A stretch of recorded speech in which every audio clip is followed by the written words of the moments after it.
Researcher को ऐसा लगा कि ये मेंढक कुछ बोलेगा और फिर वो इसके पास जाने लगे, लेकिन ये क्या हो गया? मेंढक ने अपने मुंह से एसिड की वॉमिट कर दी। हाय गाइस, मेरा नाम है रूपक, वेलकम टू स्कैरी रूपक। आज की कहानी बहुत ही ज्यादा इंटरेस्टिंग होने वाली है क्योंकि ये पूरी की पूरी एक कहानी है जिससे आपको बहुत कुछ सीखने को मिलेगा। तो एंड तक जरूर देखना और अपना ओपिनियन कमेंट सेक्शन में जरूर बताना।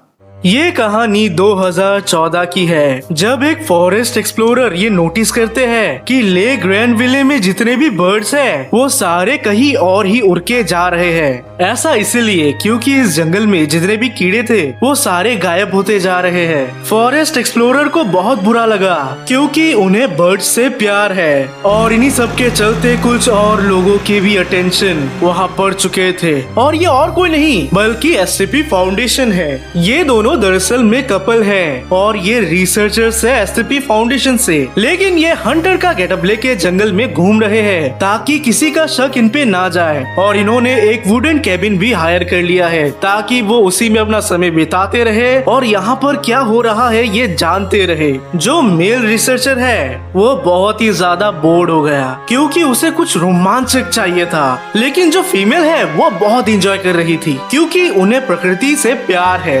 एक शाम जब वो ऐसे ही बैठे थे तो इन दोनों ने देखा कि बर्ड प्रोटेक्शन वाले आए हैं। प्रॉब्लम ये नहीं था, असल में प्रॉब्लम ये है कि इनके पास कुछ अजीब सा चीज दौड़ते हुए जा रहा है। और जब इन दोनों ने नोटिस किया तो ये एक्चुअल में एक मेंढक है जो कि बड़ा साइज में है।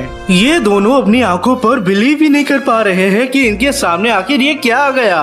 फिर इन्होंने फोकस किया तो इन्हें पता चला कि फ्रॉग ने पुलिस का कपड़ा पहना है और ये भाला की मदद से वैन में मारे जा रहा है। और फिर उसने पीछे की डिक्की खोल दी, जिसके बाद वो एक ऑयल का डब्बा लेकर भाग गया। लेडी रिसर्चर भी उसके पीछे दौड़ी एंड ऑफ कोर्स उसके पीछे उसका पति भी आने लगा। मेंढक को पता चल गया कि कोई उसका पीछा कर रहा है, इसीलिए वो बहुत तेज दौड़ा और जैसे ही वो नदी किनारे पहुंच गया तो उसने अपने साथियों को आवाज दी।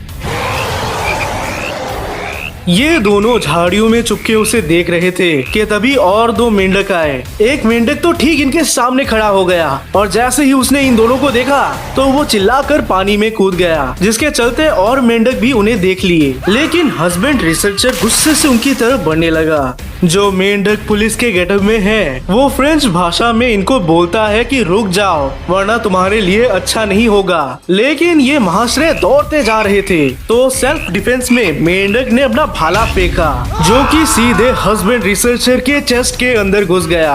गुस्से में लेडी रिसर्चर ने भी बंदूक से ट्रैंकुलाइजर फेंका, जिसके चलते एक मेंढक इनके हाथ में लग गया और फिर इन्होंने फाउंडेशन को इन्फॉर्म किया। तुरंत लोकेशन पर एजेंट्स आए इनकी जान बचाने के लिए। साथ ही साथ वो मेंढक भी पकड़ा गया जिसे साइट पे ले जाया गया और इस मेंढक का नाम पड़ा SCP-5457।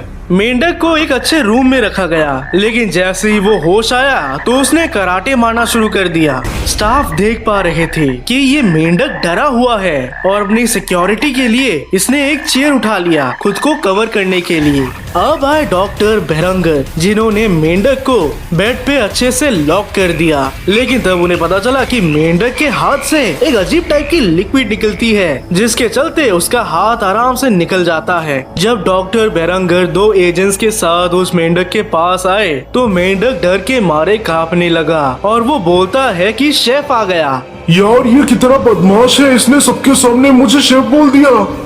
अरे भाई साहब, मैं रिसर्चर हूँ, रिसर्चर। और तुम बताओ तुम्हारा क्या नाम है?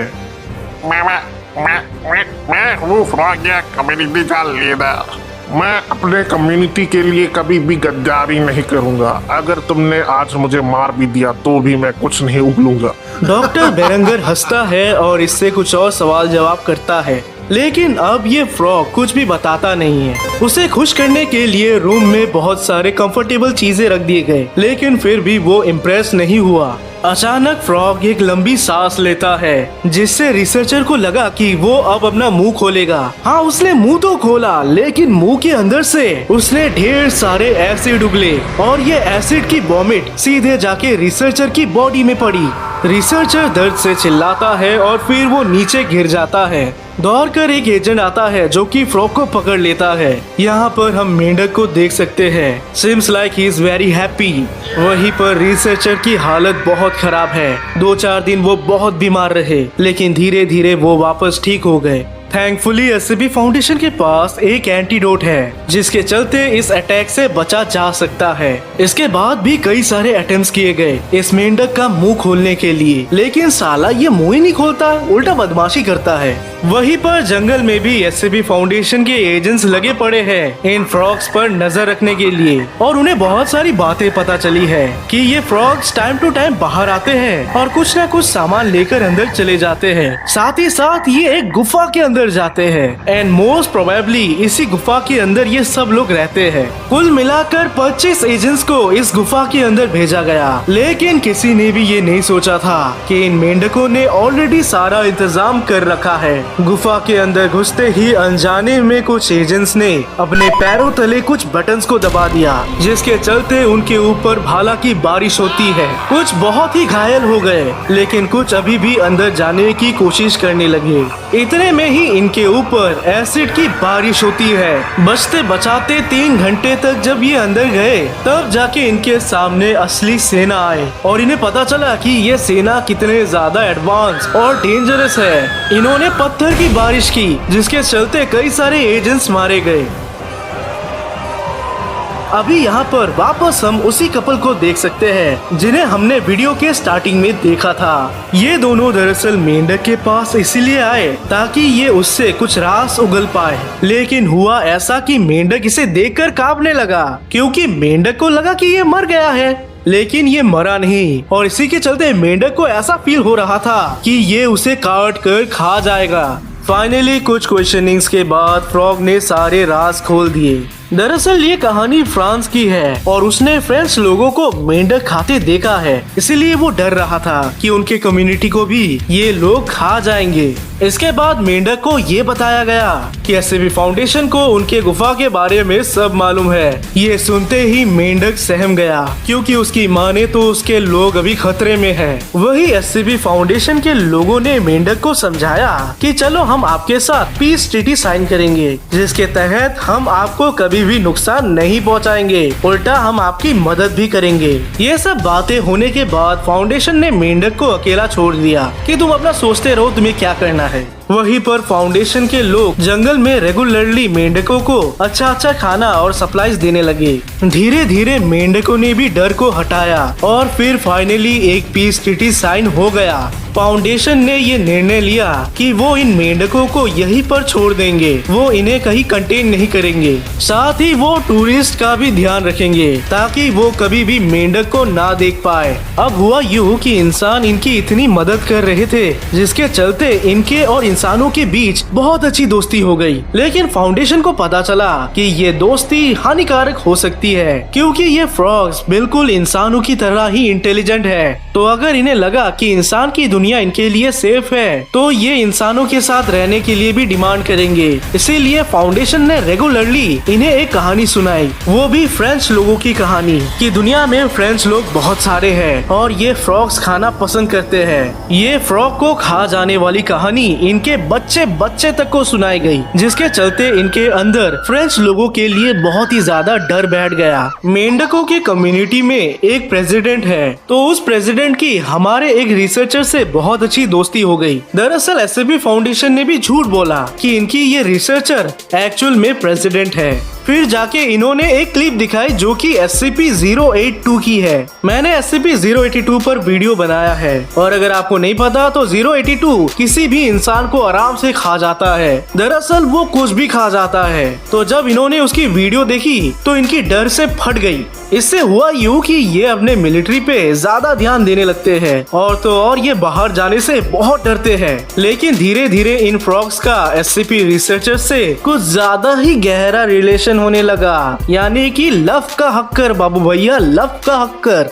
कई साल बीत गए और फिर जाके फ्रॉग्स ने एक डिमांड किया कि उन्हें उनका पुलिस ऑफिसर वापस चाहिए। एससीबी फाउंडेशन ने खुशी खुशी उसे वापस भेज दिया। लेकिन हुआ यूं कि ये पुलिस ऑफिसर अंदर ही अंदर एक प्लान बनाने लगा कि ये लोग बाहर की दुनिया में चले जाएंगे, ये लोग और यहाँ पर कैद नहीं रहेंगे। दरअसल इस पुलिस ऑफिसर ने बहुत कुछ देख लिया और उसे पता है कि फ्रेंच लोग इतना बड़ा मेंढक नहीं खाएंगे। इस पुलिस ऑफिसर ने एक पूरा का पूरा रेबल ग्रुप खड़ा कर दिया और ये सब के सब अटैक करने के लिए तैयार थे, क्योंकि इन्हें अपना फ्रीडम चाहिए। इनको भी इंसानों के साथ रहना है। एक दिन इन्होंने अपने मकसद पर अंजाम दे दिया। बहुत सारे मेंढक निकल पड़े बाहर। हालांकि ज्यादातर मेंढक एस्केप नहीं कर पाए क्योंकि एससीबी फाउंडेशन ने इन्हें पकड़ लिया। लेकिन वो पुलिस ऑफिसर और उसके कुछ साथी जंगल में ही कहीं छुप गए। एससीबी फाउंडेशन ने बहुत सारे एजेंट्स को भेजे बाकी के मेंढक को पकड़ने के लिए।